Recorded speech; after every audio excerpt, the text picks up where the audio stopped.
Okay, so first Q1 help video. The assignment in question is, well, Chapter 1, Section 1, Biology. Some students are still having issues getting this particular assignment in, and one of the issues they have is they don't know where the reading material is. So when you click on this, the original instructions tell you to go here for a textbook. The thing to mention is, well, we didn't end up getting accounts for your textbook this year because the online textbook wasn't great. So what I'm doing instead is posting the reading material as PDFs. And because I created the assignment first, I didn't have time to go through and edit it all. So I added the reading material here for you. Simply with this assignment, you're to go through, read the section here, and I believe they are in the incorrect order. I apologize for that. But read the section here and answer the questions on this assignment. What is biology and what do biologists do? Well, and that one's pretty simple and straightforward. Bio is life and logy is knowledge, so it's about learning about life, right? What was it that Jane Goodall discovered? Well, you'll find that in there. How did Jane Goodall's discoveries change our understanding of ourselves? It's important to note that before Jane Goodall, there were no examples really of other life forms or organisms using things like tools. So when you answer this question, you're not going to find the answer in the text. It makes you think about, well, how would this have changed the way we think about ourselves or about intelligence in general? So this is going to be a slightly more lengthy answer. Don't just put down, we now know animals can use tools. Yes, clearly.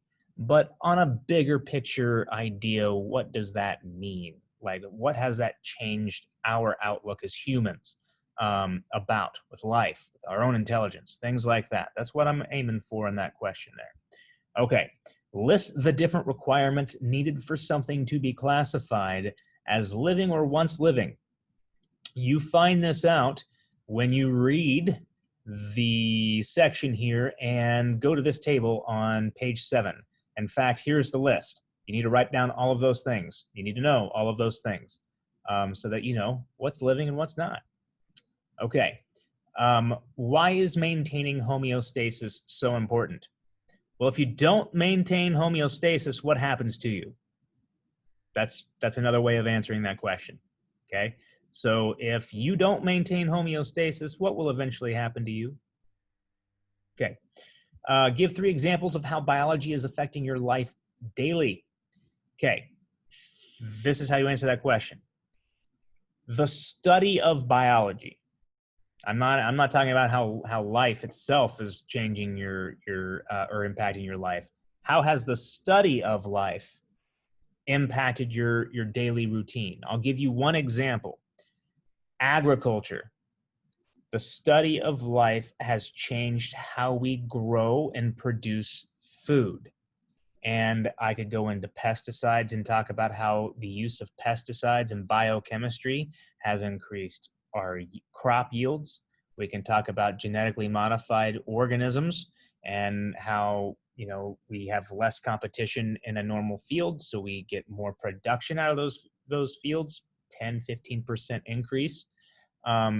So then that makes food cheaper. So you have cheap food everywhere you look, and it's easily accessible and so on and so forth thanks to biology. That's one way your life has been impacted. So I'm looking for examples like that. And then the other thing is you need to go to this little website here. You're going to pick a story. It can be any story whatsoever, and you are basically just going to summarize the story that you read. And, you know, now that we're at week 8, you're like, why would I do that? Well, back in week 2, this was to kind of get your brain thinking about science and getting reintroduced to thinking about science and what science is. So that's why I put that there when I did. That's it. Then you just turn this in and get your points. So that is the end of the first Q1 help video. I hope it was helpful. If you have any questions, feel free to shoot me an email. Later.